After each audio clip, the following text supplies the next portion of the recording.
tan llena de fe, tan llena de esperanza, que se nos da como hermanas para que sigamos creciendo en Cristo Jesús. Como les contaba, hoy estaba muy feliz para compartir con ustedes este tema, que yo creo que en este momento que estamos viviendo, en este momento histórico, en este momento en donde vemos que tantas cosas pues son inciertas y estamos como a la expectativa mundial que pasen muchas cosas, pues a nivel personal nos va a enriquecer mucho. El tema es, Señor mío y Dios mío, creo en ti, pero aumenta mi fe. Y le decimos al Señor, repita conmigo ahí donde esté, Señor mío y Dios mío, creo en ti, pero aumenta mi fe. Y entrándonos ya en el tema, pues no queda más que reflexionar que en el tema de la fe, pues todos somos niños y vamos caminando y vamos luchando. Y algunos pues logran llegar a esa fe madura, a esa fe adulta, pero no significa que no hayan tenido luchas. Y a eso me refiero a santos grandes, como decir Santa Faustina Kowalska, Madre Teresa de Calcuta, San Juan Pablo II, San Francisco de Asís, San Agustín de Hipona, San Juan de la Cruz, y podría seguir el listado de todos aquellos grandes santos que han vivido pues esa batalla, la batalla de ir creciendo en fe. Pero antes de comenzar el tema, me encantaría compartir con cada uno de ustedes precisamente unos fragmentos del poema de San Juan de la Cruz. Y dice así: que bien sé yo la fonte que mana y corre, aunque es de noche. En esta noche oscura de esta vista, que bien sé yo, por fe, la fonte frida, aunque es de noche. Su claridad nunca es ausencia, y sé que toda luz de ella es venida, aunque es de noche. Apuesta viva fonte que deseo en este pan de vida, ya lo veo, aunque es de noche. Estos fragmentos del poema de San Juan de la Cruz nos viene a hablar precisamente de la noche oscura de la fe y de la certeza, de esa lucha que el hombre va a vivir constantemente. Y es que en esta ruta de la fe, en este camino de la fe, buscamos el misterio de Dios. Tú y yo en eso es lo que andamos buscando, el misterio de Dios. Especialmente nosotros en este tiempo, pues tan tribulado que nos ha tocado vivir, ¿verdad? Que no salimos de una para entrar en otra, en la que hemos perdido seres amados, en la que nuestro cuerpo pues ha sufrido enfermedad, en lo que hemos tenido que ser pues como ese bastión fuerte, aunque nosotros tenemos también nuestras propias dudas en este momento de pandemia, en los momentos de soledad, que sentimos ese frío horrible y tenemos más preguntas que respuestas, pues cada día estamos viendo que el desaliento, la inconstancia, las crisis que están pues a la orden del día, que nos hablan pues de enfermedad, que nos hablan de banderas y que se escuchan tambores de guerra por allá.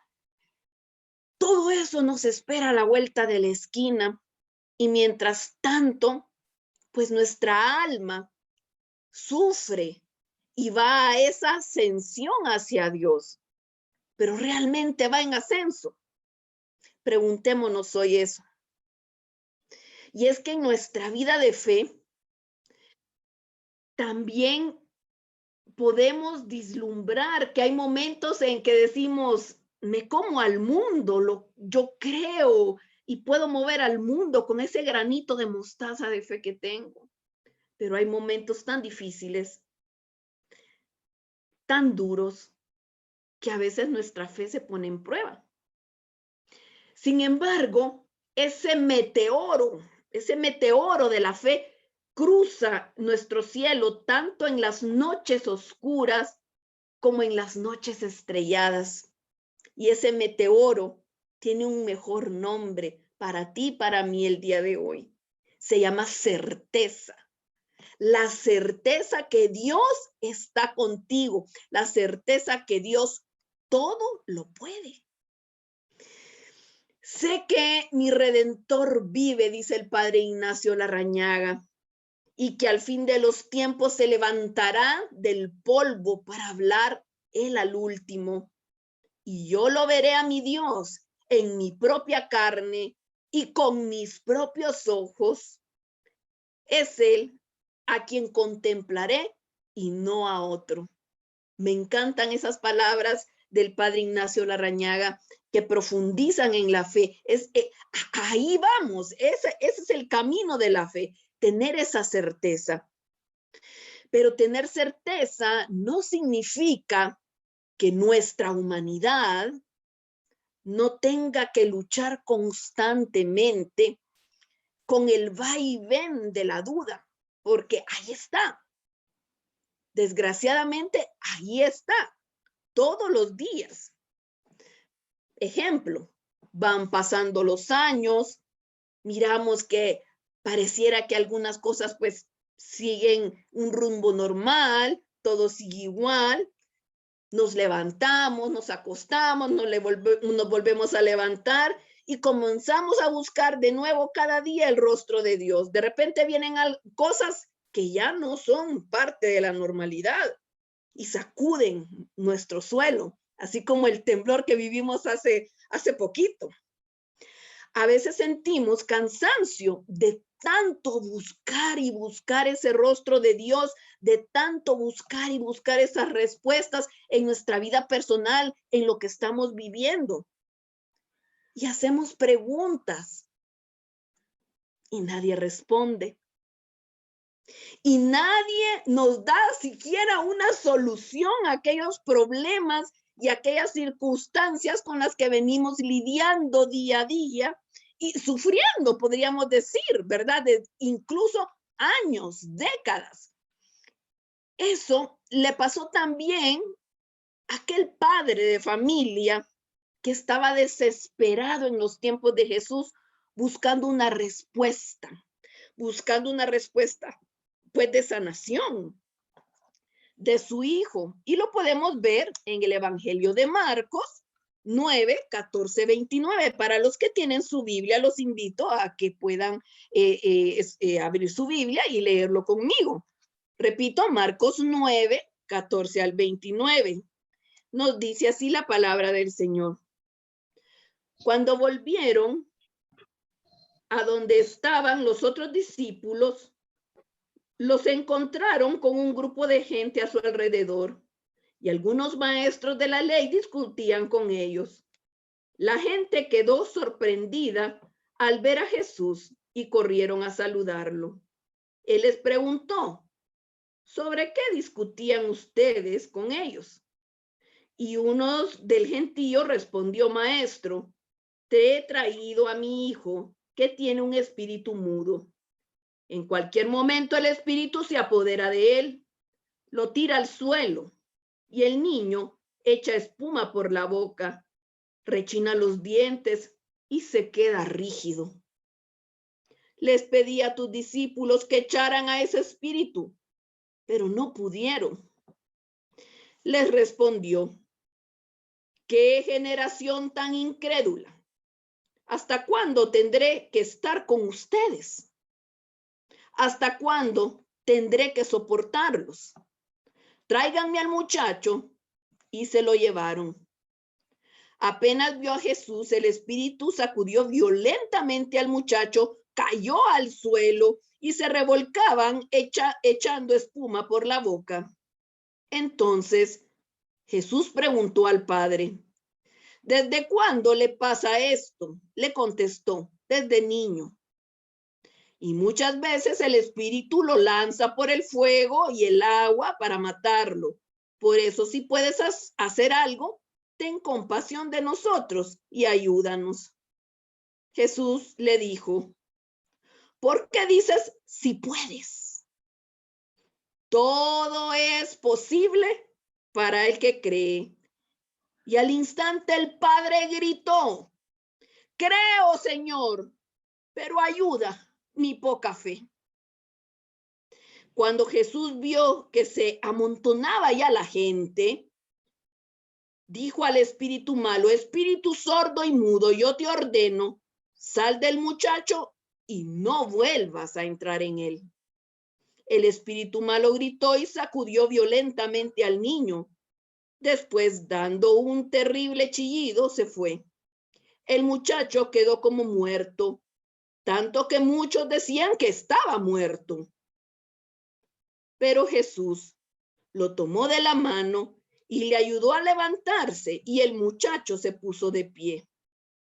Ya dentro de casa, sus discípulos le preguntaron en privado, ¿por qué no pudimos nosotros expulsar a este espíritu? Y él les respondió, esta clase de demonios no puede echarse sino mediante la oración.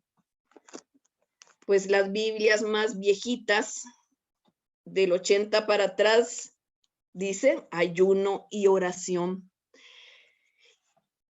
Aquí tenemos un material de reflexión increíble, parte por parte.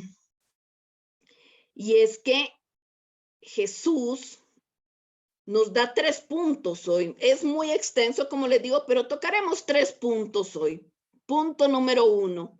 Jesús descendió del monte y se encontró de nuevo con la realidad. Si nos ponemos en contexto de la escena, nos podemos dar cuenta que antes que sucediera todo esto, Jesús venía bajando del monte con Pedro, Santiago y Juan, donde había sucedido la transfiguración.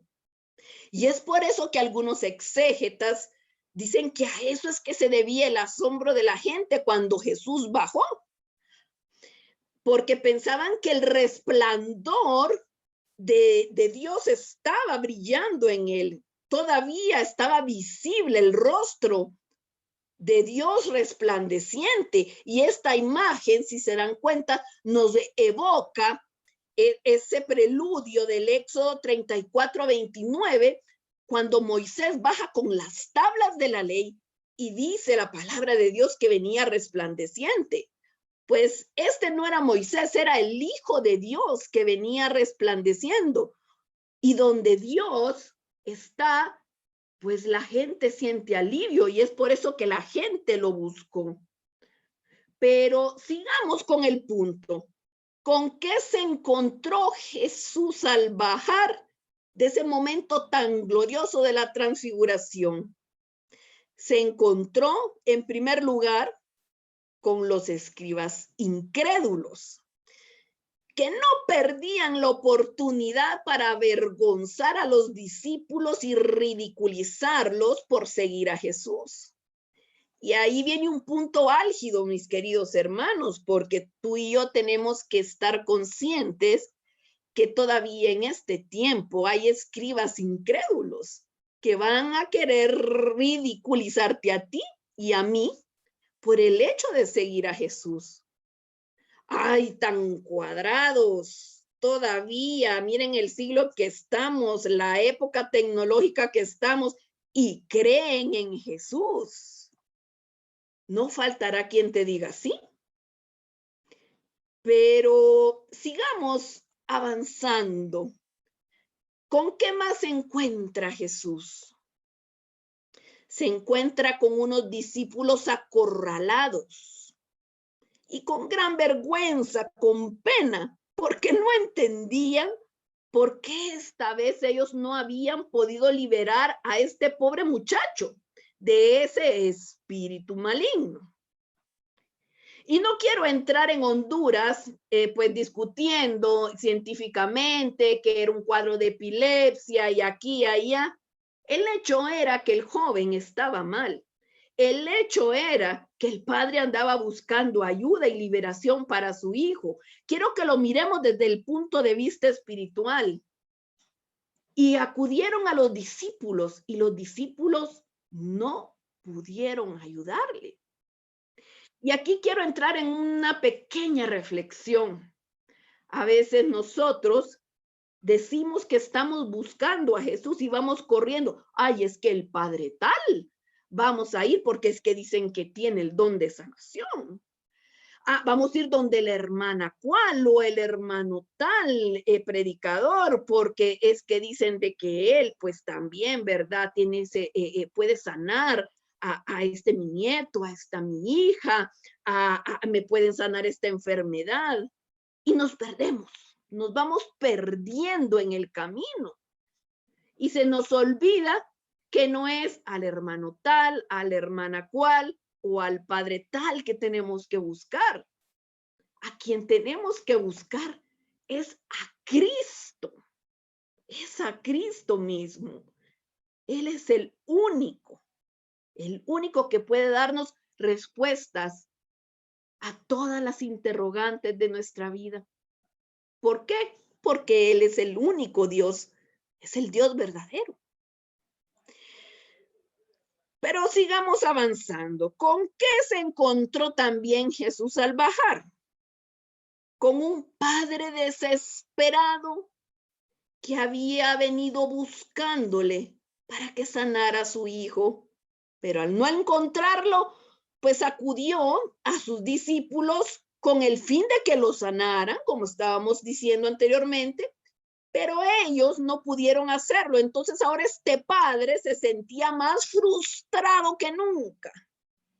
Él estaba mal, no solo su hijo, él también. El padre explica a Jesús cuando lo ve bajar, que ya está ahí, pregunta qué sucede, que un espíritu mudo atormenta a su hijo hasta querer matarle. Y le cuenta todo el drama de lo que sucede. No sé tú, pero para mí no es difícil entender la angustia de este padre, que viendo lo trágico del efecto del mal en su hijo, carne de su carne, pues se siente frustrado. Quiere hacer algo y no puede. No es difícil entenderlo, como no es difícil hoy en día entender a tantas madres, a tantas abuelas que sufren al ver a sus hijos o a sus nietos que tanto aman, que eran sus niñitos adorados, que eran sus bebés, que se han perdido en el camino pues de los vicios, en el camino pues de la droga, en el camino pues de ideologías que lo van apartando cada vez más del Señor. Y estas madres sufren, y estas abuelas sufren, y estos padres sufren, y estos abuelos sufren. ¿Por qué? Porque en un mundo bajo la caída del pecado, ni siquiera la infancia está a salvo, ni siquiera los inocentes se salvan de la exposición del mal. Pues como vemos aquí en algunos casos, el diablo adquiere dominio sobre el corazón en una edad temprana. Y esto me hace recordar de las palabras que la Santísima Virgen María, la Virgen de Fátima, le dice a Sor Lucía, que al final la última batalla de Satanás será en contra de la familia. Y ahí es donde tenemos que estar alertas nosotros, pues nuestros pequeños y los miembros más débiles de nuestra familia pueden ser azotados por el mal. Y cada tiempo, cada temporada tiene sus versiones de mal, tiene sus facetas, por decirlo así, de mal. Se presentan con muchas caras a través del tiempo y el espacio, pero al final, mal es mal. Y tenemos nosotros que estar pues en guardia para protegerlos, para orar por ellos. Y quisiera poner un ejemplo, o sea, de lo que viven hoy muchas abuelas, muchas madres. Me contaba una abuela muy amorosa de sus nietos, que de hecho ella se había dedicado la vida a cuidarlos, que ya pues sus nietos le pidieron permiso de salir, pues ella aprovechó a salir cuando no estaban sus nietos, y su sorpresa fue que cuando ella fue a hacer un mandado cerca de una área donde se juntan pues los jóvenes, pues mira a sus nietos fumando marihuana. Esa abuela estaba destrozada. ¿Y qué me dicen pues del ejemplo que hace varios años de una madre que viniendo del trabajo, esforzada, sacrificada, desvelada, cansada, encuentra a sus hijos de 9, de 10 y de 13 años viendo pornografía? Y ella se asusta y le reclama a sus hijos, ¿por qué están haciendo eso? Ahora me dicen de dónde sacaron esto, pero de cómo están viendo esto, si aquí jamás se ha visto eso. Y el hijo mayor, el de 13 años, la queda viendo y le dice, pero mamá, si esto lo encontramos debajo de la cama del colchón de papá y nosotros lo quisimos poner. Los jóvenes, los niños, están expuestos al mal. Hay muchas puertas que se abren. Pero ¿será que nosotros somos capaces de cerrar esas puertas de contaminación para que nuestros jóvenes no queden contaminados, no queden dañados? Y si ya se hizo el mal, ¿será que tenemos la valentía, el valor y esa fuerza del soldado militante para luchar por ellos, para rescatarlos? Pues bien, sigamos adelante. ¿Con qué se encuentra Jesús al bajar? Número 4, se encuentra con la multitud curiosa. Ay, la multitud, las personas, el vulgo, como dicen, que a pesar que en otras ocasiones habían presenciado tantas manifestaciones de la gloria de Dios y del poder de Cristo, no hacían más que curiosear. ¿Por qué? Porque en el fondo no creían y no tenían fe. Simplemente estaban siempre dispuestos a vitorear al vencedor o a apedrear y burlarse pues del vencido. Para ellos era un espectáculo. Pero Jesús no le gustan los espectáculos. Y es por eso que actúa antes de que esa multitud pues llegue a curiosear. En la página 75 del libro Muéstrame tu rostro, para quien lo tiene o lo quiera volver a leer, se los recomiendo. Este tipo de personas, de esta multitud, pues el padre Ignacio Larrañaga los denomina los derrotados. Y quiero leerles un fragmento de la página 75 donde dice, ¿quiénes son los derrotados? ¿Quiénes son esta multitud derrotada? Y dice así, estos abandonaron definitivamente la vida con Dios y se las arreglaron para vivir como si Dios no existiera. Durante largos años se esforzaron por vivir su fe, pero tenían miedo de encontrarse con el sepulcro vacío. Tenían miedo de Dios. Hoy día se dan por perdidos, se sienten en una situación contradictoria y singular. Por una parte desean que Dios sea o fuese una realidad real y viva, pero lo sienten como muerto. Ante sí mismos no niegan a Dios, menos aún ante los demás. Les gustaría creer y por eso ahí andan metidos en todo, pero les faltan fuerzas hasta para levantar la cabeza. Les parece que no hay nada que hacer. El síntoma específico de los derrotados es la agresividad en la línea de la típica reacción de todos los frustrados, la violencia compensadora. Se los ve amargados y necesitan destruir. Solo así consiguen paliar ante sí mismos y ante los demás su propia derrota. Palabras bastante fuertes las del padre Ignacio Larrañaga, pero cuando nosotros en nuestra vida experimentemos que esa multitud se va acercando, refúgiate en Dios. No le pongas oídos a la multitud, no le pongas oídos al mundo, eso es el mundo. Tu mirada tiene que estar centrada no a la izquierda ni a la derecha, sino que donde Dios, solo en Él, solo en Él.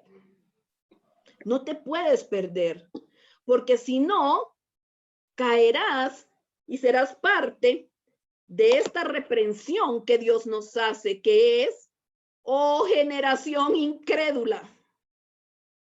Así lo llama el Señor, oh generación incrédula. Y esto nos hace pasar al segundo punto. ¿Cuál es el segundo punto? El drama de la fe. El gran drama de la fe. El padre del muchacho, como vemos, fluctuaba entre la fe y la desesperación. Y aunque los discípulos hayan fracasado, él acude de nuevo a Jesús. En ese momento sale de la multitud y capta su atención. Y Jesús lo escucha y le dice y le pide que traigan al joven, al muchacho. Esto nos recuerda que siempre podemos acudir a Jesús cuando todo lo demás falla. En la vida te van a fallar tus seres amados. En la vida, pues, además de tus seres amados, te fallarán también tus amigos. En la vida te fallará la sociedad. En la vida te fallará el sistema. En la vida te fallará todo lo que existe. ¿Por qué? Porque todavía nosotros no somos santos. En la vida, las personas te van a fallar, quiero que lo sepas. El único que no te va a fallar es Jesús. Incluso tú mismo te puedes fallar a ti mismo. Pero el único que jamás te va a fallar es Cristo Jesús. Él es el único que nunca te falla. Y miren qué lindo. Una vez que el joven estuvo delante de Jesús, el espíritu comenzó a sacudirlo de tal manera que fue violento el asunto. Era una escena terrible.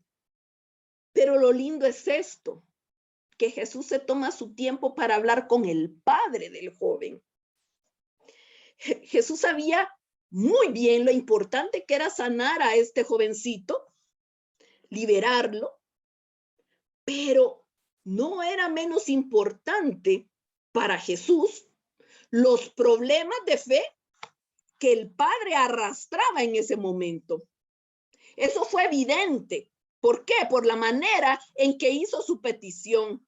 Si puedes hacer algo, ten compasión de nosotros y ayúdanos. Como querer diciendo buen champín, pues en este momento cualquier ayuda es buena, ¿va? Y si puedes de perdida, ¿verdad? Pues me ayudas, ¿verdad? Porque yo estoy desesperado. Pues total, ya nada perdemos. ¿Cuántas veces nosotros también hemos actuado de esa manera?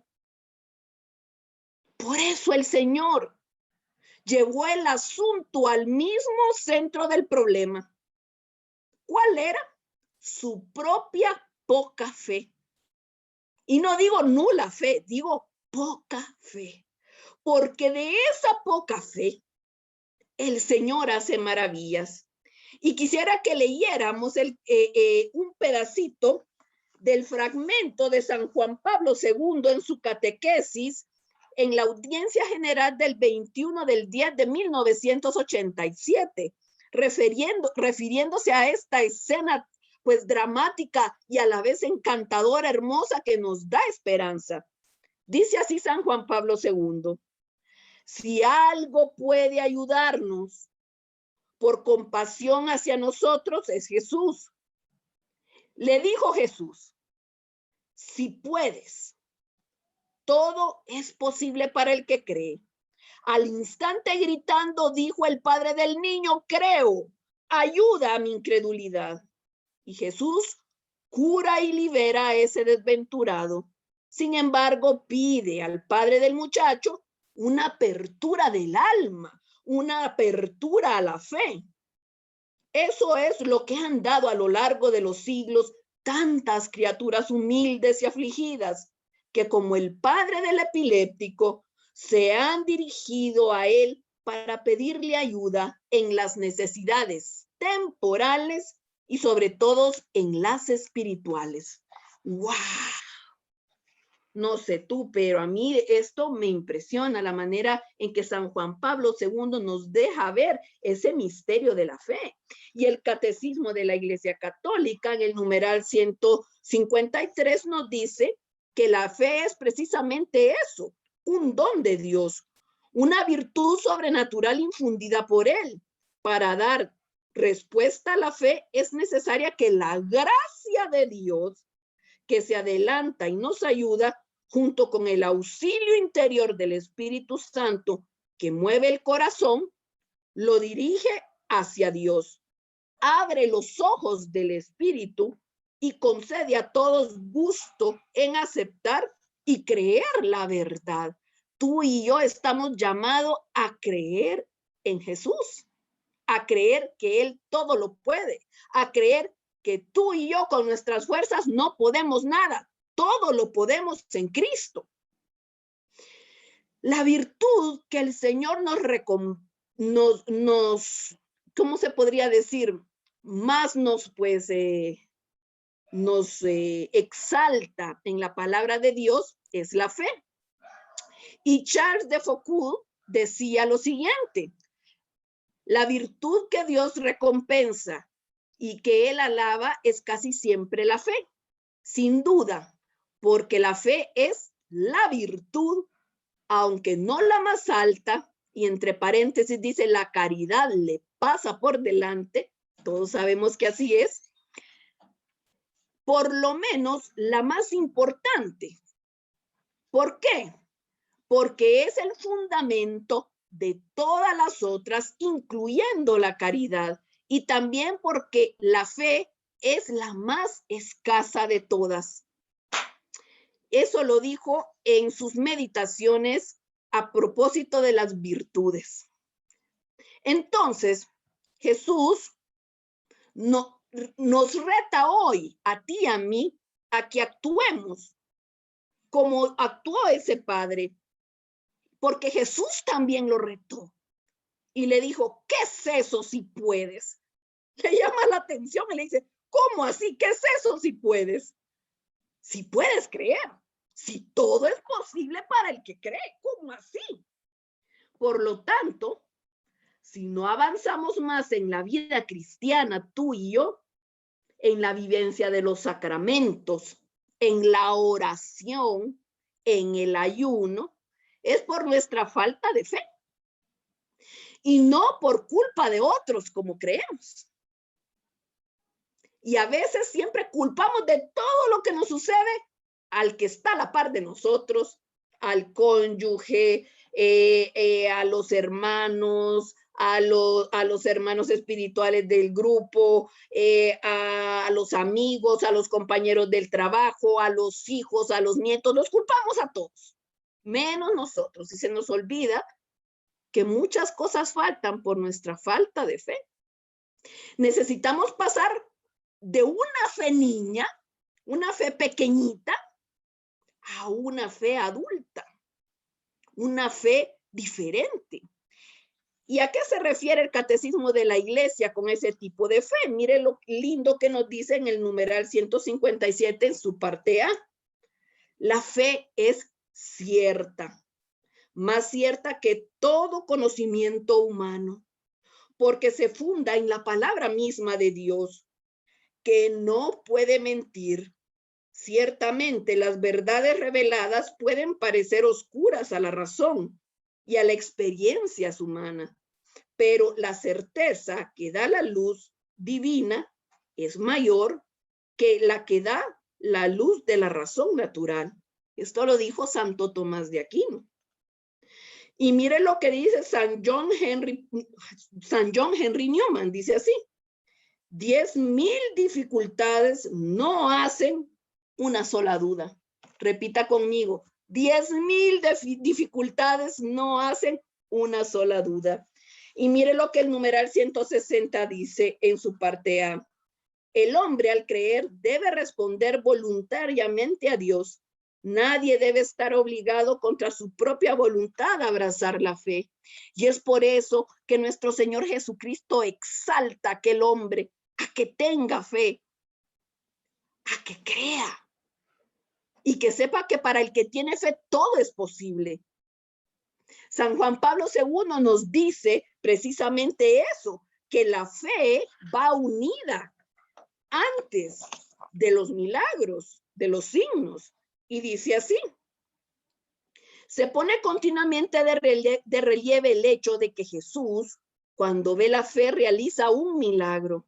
El factor fe es indispensable, pero apenas se verifica, el corazón de Jesús se proyecta a satisfacer las demandas de los necesitados que se dirigen a él, para que los que lo socorra con su poder divino, pues queden ya con su milagro cumplido, en pocas palabras.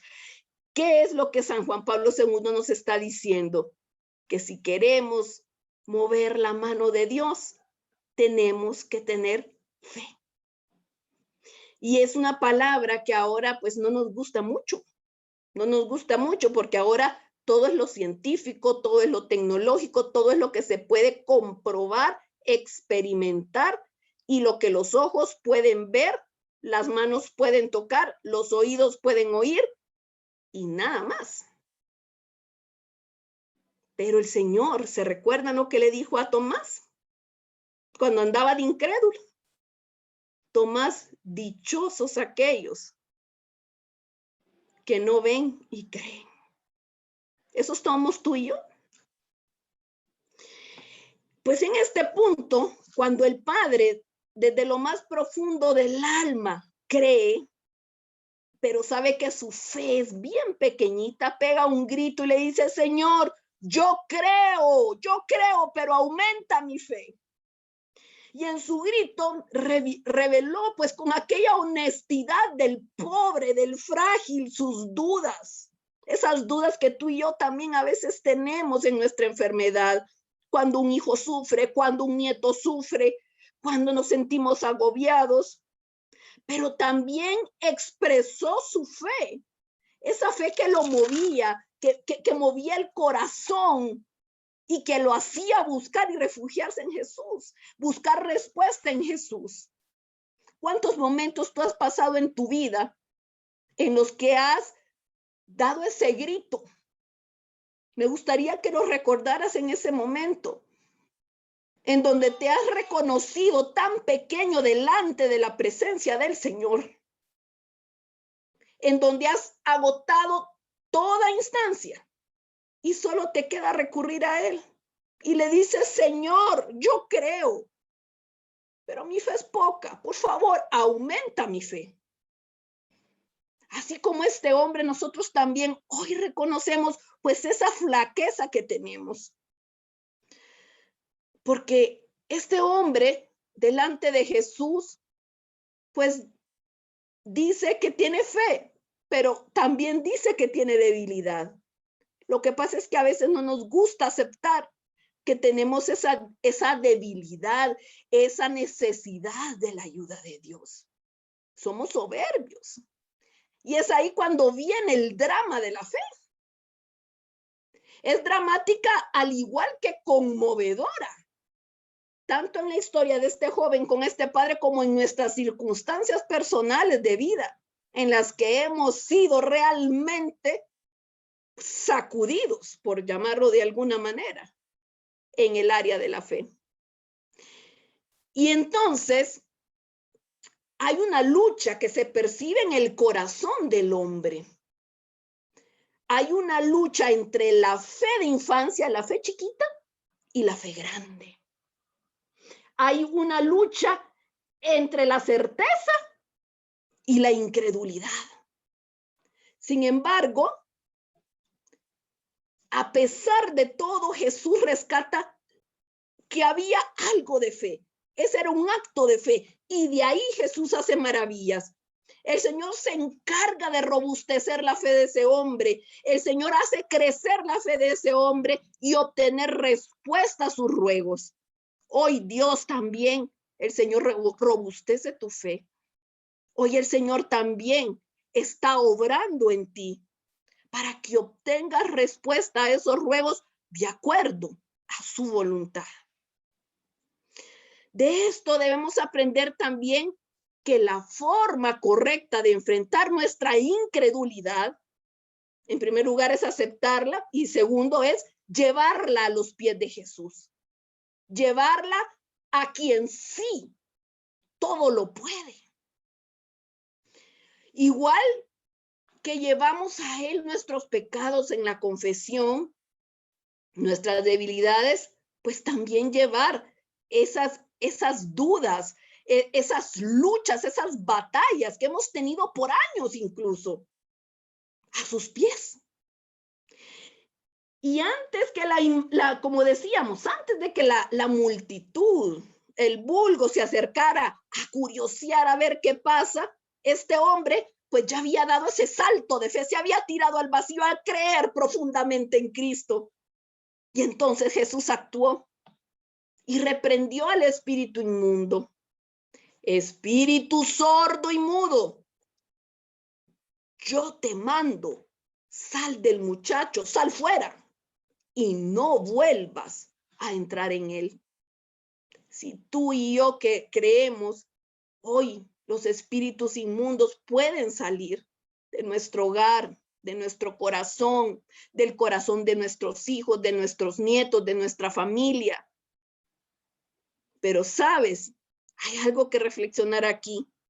No solamente se trata de pedir al Señor que los saque, porque Él es el único que puede, sino pedirle y suplicarlos que no vuelvan a entrar, que no vuelva a entrar la drogadicción, que no vuelva a entrar el alcoholismo, que no vuelvan a entrar los malos pensamientos, que no vuelva a entrar la murmuración, que no vuelva a entrar el rencor, que no vuelva a entrar la maledicencia, que no vuelvan a entrar las ideas ateas que nos alejan de Dios.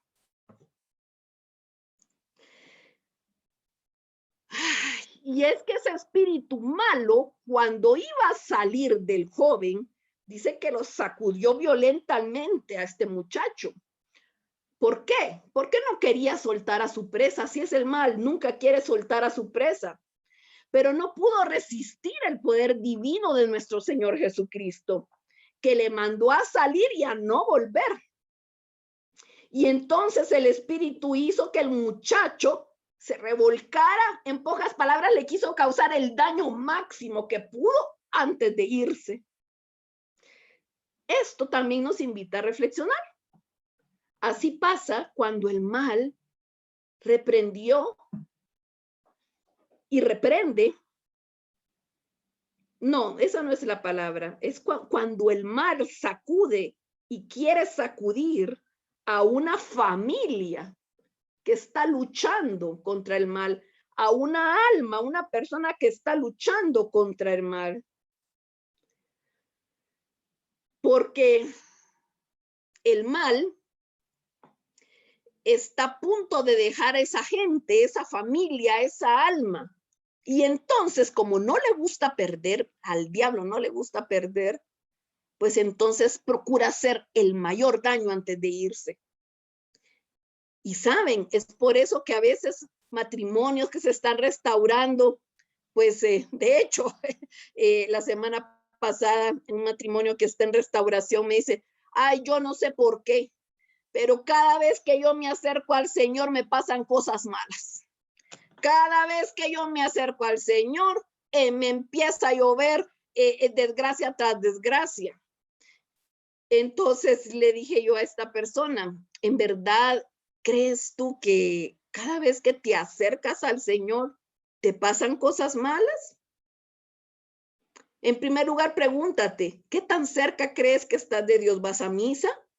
Por lo menos los domingos, entre semana, adoras al Santísimo Sacramento, buscas la confesión. ¿Hace cuánto no te confiesas?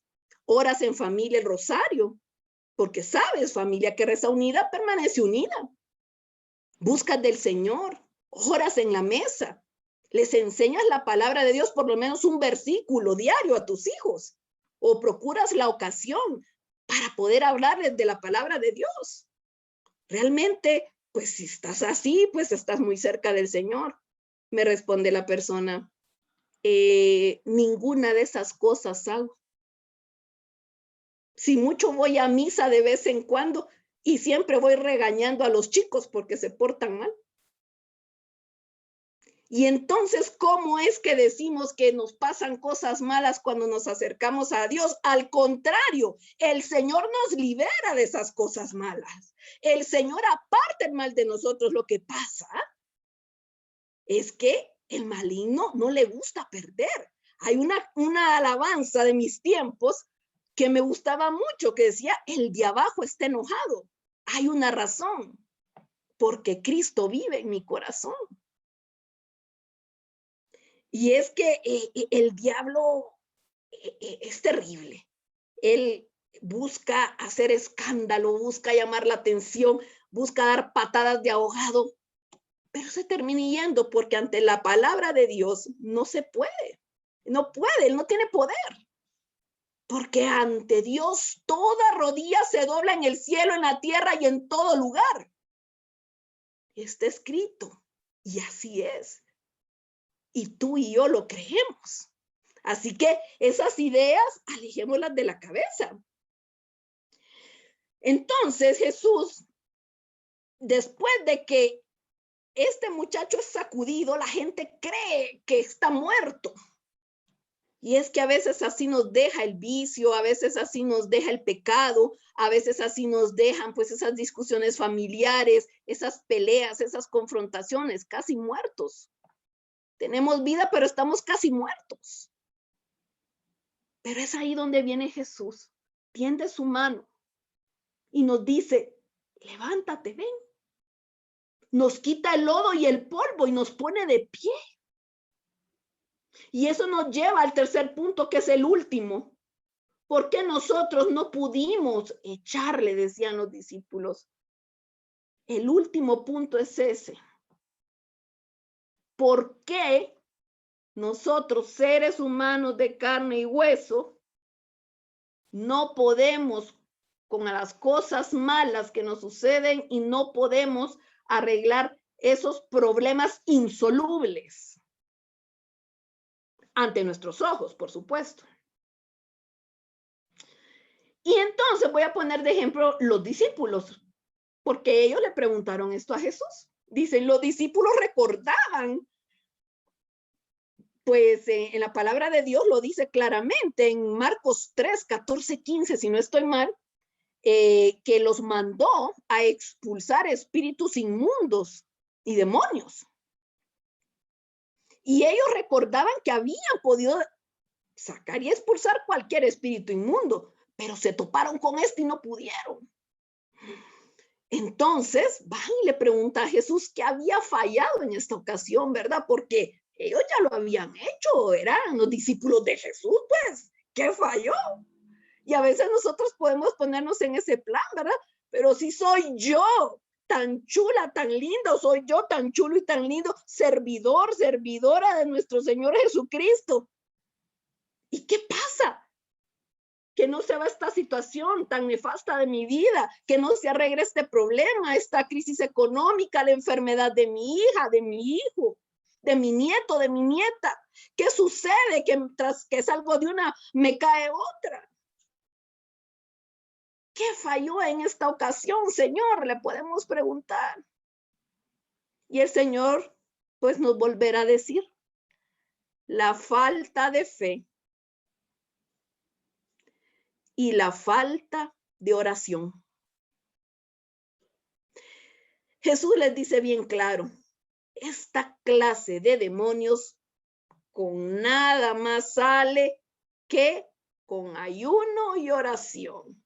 Ay, hermana, usted de verdad que sí está bien pasadita de moda. No se da cuenta que ya eso del ayuno ya pasó, ya no se hace. Eso del ayuno, mire, eso era para los siglos pasados. ¿Sabes? No es así. Eso es lo que el mundo quiere que creas para que jamás te liberes de los problemas. Pero el ayuno ayuda a que el cuerpo y el alma se pongan en sintonía con nuestro Señor. Y alguno o alguna me podrá decir, mire, hermanita Jen, usted está mal porque fíjese que a mí el doctor me dijo que yo no puedo ayunar y no puedo ir en contra de lo que me dijo el médico. Y entonces yo le diré, sí, es cierto, no puede ayunar de comida, pero sí puede ayunar de murmuración, sí puede ayunar de enojos e iras, sí puede ayunar de malos pensamientos, sí puede ayunar de tanto ver televisión y el celular en estos tiempos tan precisos, sí puede ayunar de prestar oídos a palabras necias y chistes vulgares, sí puede ayunar de no cometer actos inmisericordes y egoístas. Y así nos podríamos ir toda la noche. Así que, hermanos, el problema fundamental de los discípulos es que habían ido a enfrentarse con las fuerzas de Satanás sin estar revestidos de toda la armadura de Dios, sin fe, sin ayuno y sin oración. Esta falta de oración puede hacernos creer que podemos llevar a cabo la obra de Dios solo nosotros mismos con nuestra fuerza, porque es que como hemos servido tanto al Señor ya no las sabemos todas, ¿verdad? Y entonces queremos hacer con nuestras propias fuerzas la obra de Dios en nuestra familia, en nuestra comunidad parroquial, en la iglesia misma. Y entonces, pues nos topamos con piedra, nos topamos con nuestra realidad, que es que no podemos. ¿Y por qué no podemos? Porque nos falta Cristo. Si no mantenemos ese contacto con Dios, esa unión con Dios y su poder, pues todo intento de servicio al Señor sin tener una comunión profunda con Él acaba siendo estéril, acaba siendo vana, acaba siendo algo que se lo lleva el viento, un acto fútil. ¿Por qué? Porque Juan 15:5 lo dice claramente. Sin mí no puedes hacer nada. Sin mí no puedes hacer nada. Repita conmigo. Sin Cristo, yo no puedo hacer nada. Sigamos pues el ejemplo de Cristo, que cada vez que obraba bien, alababa a Dios, elevaba una plegaria a Dios. Él ora antes de escoger a sus discípulos, antes de tomar una decisión importante. Él ora antes de resucitar a los muertos, de resucitar a Lázaro. Él ora antes de hacer prodigios y milagros, dar la vista a los ciegos, curar a los enfermos. Él ora en los momentos previos a su pasión, cuando es traicionado y es entregado en el huerto de Getsemaní. Y ora antes de morir, clavado en la cruz, a la par de dos ladrones, Gestas y Dimas. Él ora y dice, todo es consumado. Y pide al Padre que nos perdone porque no sabemos lo que hacemos. La oración es el alimento para el Espíritu de Cristo. La palabra de Dios nos lo deja ver bien claro, lo vemos en los evangelios.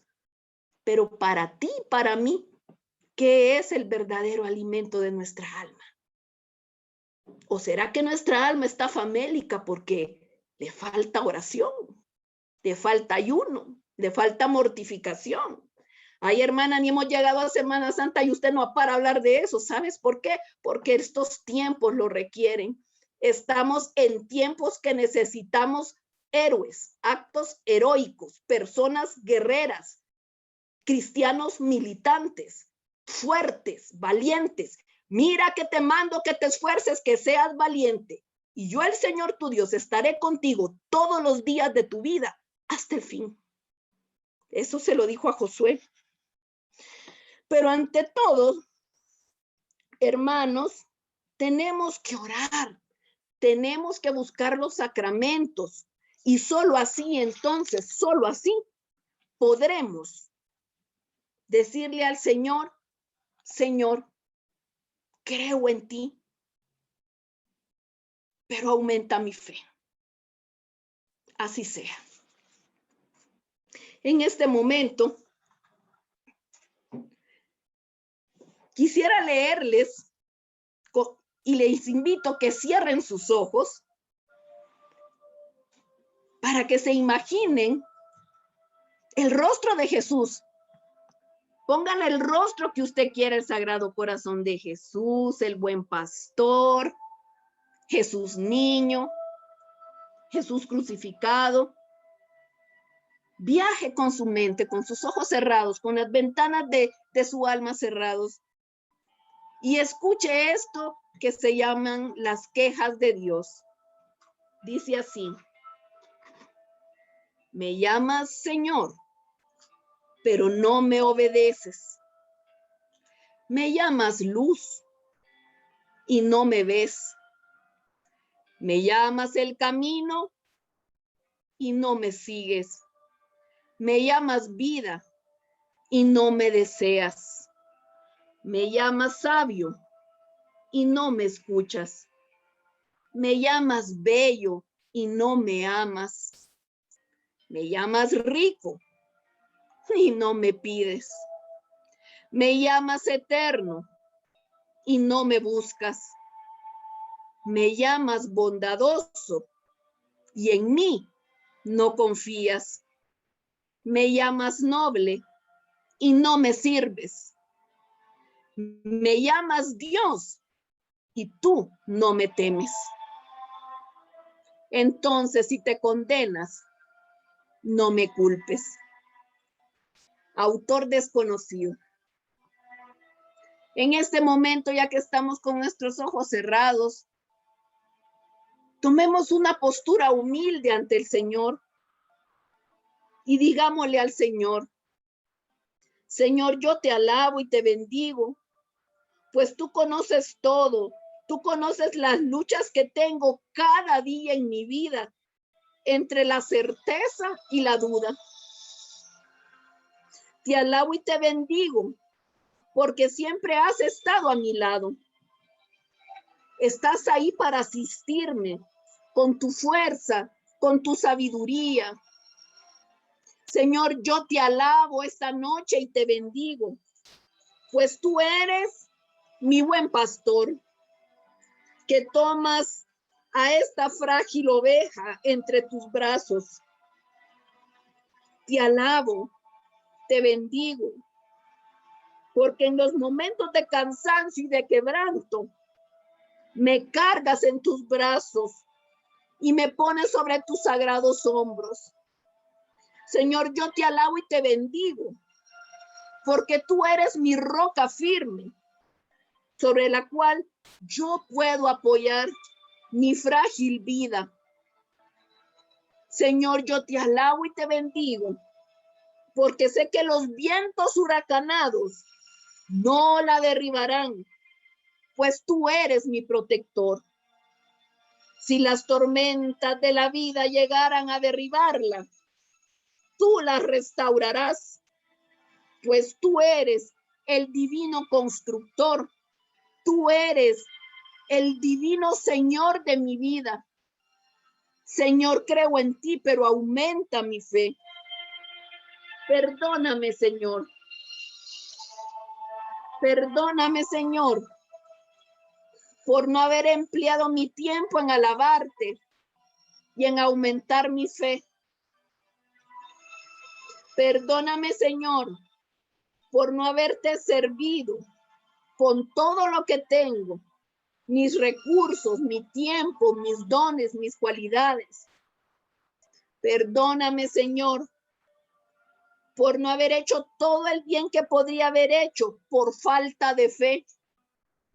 Perdóname, Señor, porque no oro cuando tú pones en mi corazón orar por aquella o aquella otra persona. Líbrame, Señor, de mí mismo para que yo crezca en fe. En este momento, mi querido hermano, mi querida hermana, arrepintámonos de todos nuestros pecados, de toda nuestra vida. Miremos esas escenas en las cuales hemos flaqueado más en la fe.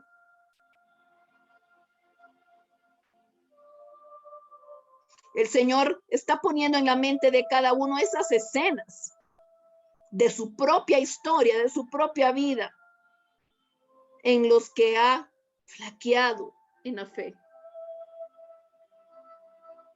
El Señor te dice, hoy puedes comenzar una vida nueva, una vida fuerte, una vida poderosa, porque Dios perdona todo y te da abundantemente su misericordia. Pero eso sí, tienes que tener la fe de una semilla de mostaza. Que el Señor tenga misericordia de ti, perdone tus pecados y te lleve a la vida eterna. Madre Santa, tú que siempre tuviste la fe y creíste la palabra de Dios que te dio el ángel y estuviste al pie de la cruz y sabías que tu Hijo, en él se manifestaría la gloria de Dios, a pesar de que tus ojos estaban viendo cómo era depositado en tus brazos, muerto, crucificado. Tú creíste a Dios que todo lo puede y con tu fe levantaste los pilares de la iglesia y levantaste a esos discípulos abatidos. Hoy te pedimos que nos levantes también a nosotros y que nos ayudes, que intercedas ante tu Hijo para que nuestra fe crezca. Gloria al Padre, al Hijo y al Espíritu Santo, como era en un principio, ahora y siempre, por los siglos de los siglos. Amén. Y como hermanos decimos todos juntos en el nombre del Padre y del Hijo y del Espíritu Santo. Es mi deseo que el Señor nos haga crecer a todos juntos como hermanos en la fe. Que la paz de Cristo quede en sus corazones. Paz y bien a cada uno de ustedes.